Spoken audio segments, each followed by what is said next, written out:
A reading from the Holy Gospel according to Luke. Glory to you, Lord. A man had 2 sons, and the younger son said to his father, "Father, give me the share of your estate that should come to me." So the father divided the property between them. After a few days, the younger son collected all his belongings and set off to a distant country, where he squandered his inheritance on a life of dissipation. When he had freely spent everything, a severe famine struck that country, and he found himself in dire need. So he hired himself out to one of the local citizens, who sent him to his farm to tend the swine. And he longed to eat his fill of the pods on which the swine fed, but nobody gave him any. Coming to his senses, he thought, "How many of my father's hired workers have more than enough to eat? But here am I, dying from hunger. I shall get up and go to my father, and I shall say to him, 'Father, I have sinned against heaven and against you. I no longer deserve to be called your son. Treat me as one of your hired workers.' So he got up and went back to his father. While he was still a long way off, his father caught sight of him and was filled with compassion." The word of the Lord. Praise be to God. Please be seated.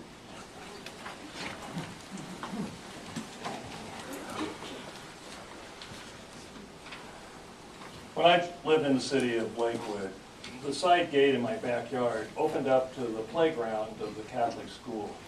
And the Monsignor used to come over and visit on a pretty regular basis, as he had a small observatory and a vegetable garden on the other side of our wall. And he was one of the nicest men I'd ever met. He always had an even disposition and a smile on his face. Well, one day I'm out in my backyard and I hear him carrying on, ranting and raving and saying some pretty colorful words. And I ran out of the gate to see what was going on, and I saw that his observatory had been spray painted and all the vegetables had been uprooted. Now, in my career, I've seen a lot of angry people, and he was right up there at the top. And if he had have caught those people, whoever did it that day, I might have feared for their safety. I don't know. He was pretty upset.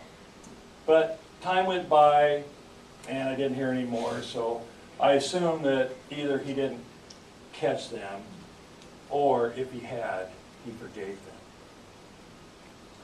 Like the Monsignor, in the first reading today, we hear about God that is extremely angry. And he is so angry and displeased with his people that he is ready to disown him. And you get a sense of this when he tells Moses, "Go down and tell your people." Throughout most of the Old Testament, when God refers to the nation of Israel, he refers to them as my people, but not today. That's how angry God is. It's like when you get angry at one of your children and you tell your wife or your husband, "Go tell your daughter," or "Go tell your son." And as we know, God's nature is love. But in today's reading, we see a furious God. And that's a good word, furious. And what is he furious at? He's furious at the people that he brought them out of bondage from the land of Egypt. And from that day on, most of the time, all they did was grumble and complain. And then the ultimate insult and disrespect is they build and start worshiping an idol instead of God. Now, the first reading is pretty remarkable in the sense that you hear Moses talking to God like one parent, the calmer of the two, talking to the other parent that is angry and upset. Moses asked God to remember his relationship and his covenant that he has with his people, and reminds God of his long-term plan for the nation of Israel. And as we see, God does relent in his anger.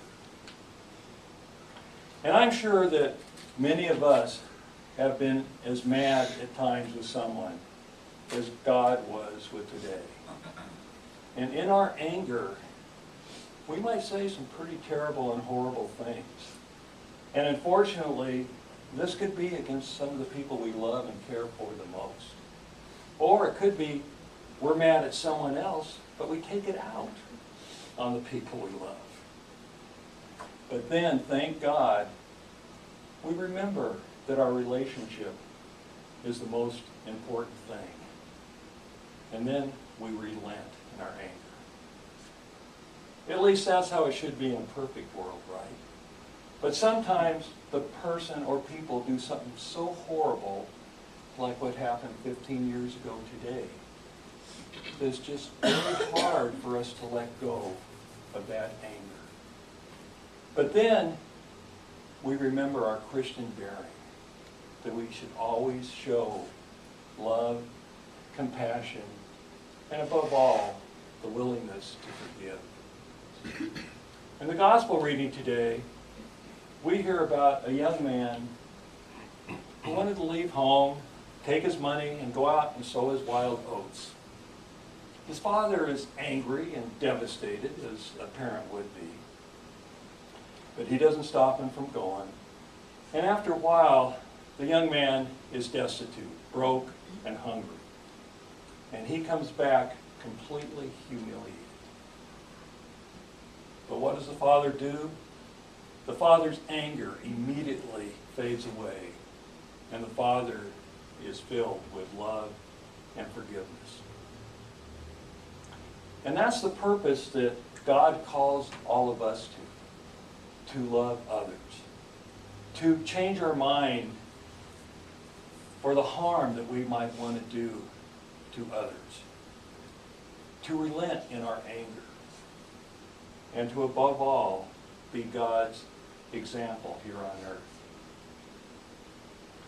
God gives us the opportunity, all of us, to every morning to start fresh, every day to start fresh.